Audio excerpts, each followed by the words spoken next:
another 5 minutes. We totally salute with the people of Northeastern region, with the people of India.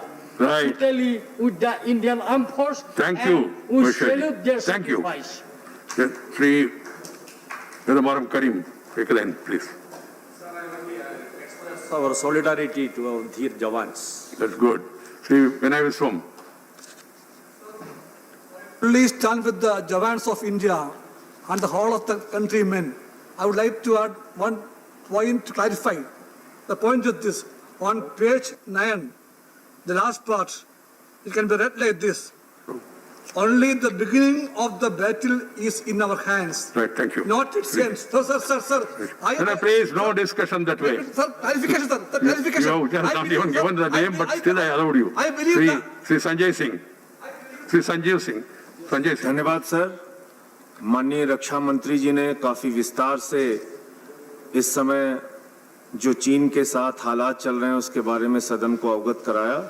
आम आदमी party की ओर से हम सब लोग इस मुद्दे पर सरकार के साथ और सेना के साथ मजबूती से खड़े हैं। धन्यवाद।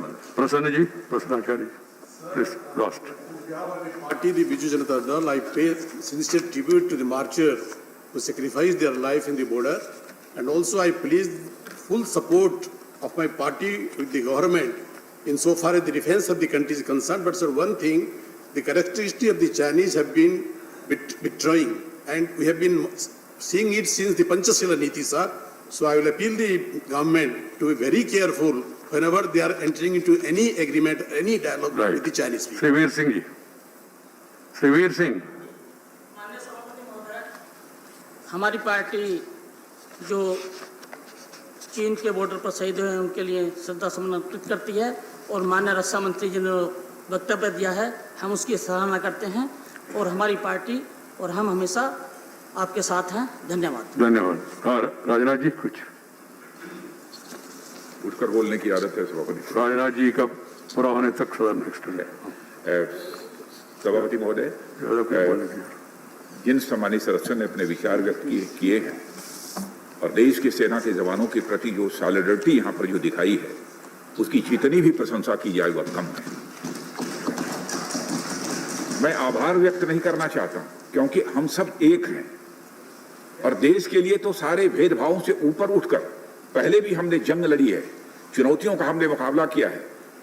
आज इस सदन ने पूरे देश को यह आश्वस्त कर दिया कि चाहे चुनौती कितनी भी बड़ी क्यों न हो, समस्त देशवासी एकजुट होकर उसका मुकाबला करने की कुव्वत रखते हैं, उसका मुकाबला करेंगे। अध्यक्ष महोदय, कुछ सम्मानित सदस्यों ने अपने विचार व्यक्त किए हैं। आनंद शर्मा जी ने स्टेटस को की बात कही है, मैंने अपने स्टेटमेंट में पूरी तरह से क्लैरिफाई कर दिया, हमारे फॉर्मर डिफेंस मिनिस्टर जिनका मैं बहुत सम्मान करता हूं, एंटनी साहब ने पेट्रोलिंग पैटर्न की बात ये कही है और ये कहा कि चाइना पेट्रोलिंग करने से भारत को रोकता है। मैं ये स्पष्ट कर देना चाहता हूं, लड़ाई भी तो इसीलिए हो रही है, फेस ऑफ तो इसीलिए होता है। और जहां तक पेट्रोलिंग पैटर्न का सवाल है सभापति महोदय, यह पेट्रोलिंग पैटर्न एक ट्रेडिशनल है, पारंपरिक है और साथ ही साथ ये वेल डिफाइंड है।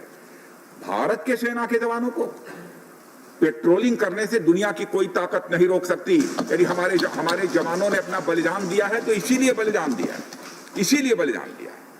और इसमें कोई परिवर्तन इस पेट्रोलिंग पैटर्न में नहीं होगा। मैं अपने सम्मानित पूर्व रक्षा मंत्री एंटनी साहब को मैं यकीन दिलाना चाहता हूं, पुनः इससे ज्यादा कुछ न कहते हुए, क्योंकि ऑपरेशनल रिक्वायरमेंट्स की कुछ सेंसिटिविटीज होती हैं सभापति महोदय, मैं चाहते हुए भी इससे ज्यादा कुछ नहीं बोल सकता हूं, इसलिए मैं इन्हीं शब्दों मैंने सुझाव दिया। हाँ, उनको अपने कमरे में बुलाया है, उसका लिया है शर्मा जी, लिया है कागज। ठीक, हमारे गुलाम नबी, धन्यवाद। सब सारे लोगों ने जो विचार व्यक्त किए हैं उसको धन्यवाद राजनाथ जी। मैं एक बात स्पष्टीकरण करना चाहता हूँ। I am really pained. जो सिस्टम अभी मैंने जो सीखा उसमें यह है, जब जो नाम भेजते हैं उनको बुलाता हूँ, किसी ने सडनली रिक्वेस्ट किया तो भी देता हूँ, बट उसके ऊपर झगड़ा होना अच्छा नहीं है। धन्यवाद सबको। और रक्षा मंत्री ने विस्तार से बताया और सभी पार्टियों ने साथ दिया। देश के हित में हम सब लोग एक है, इसमें से देशवासी संतुष्ट हो जाएंगे। the House is adjourned to meet at 9 a.m. Friday tomorrow.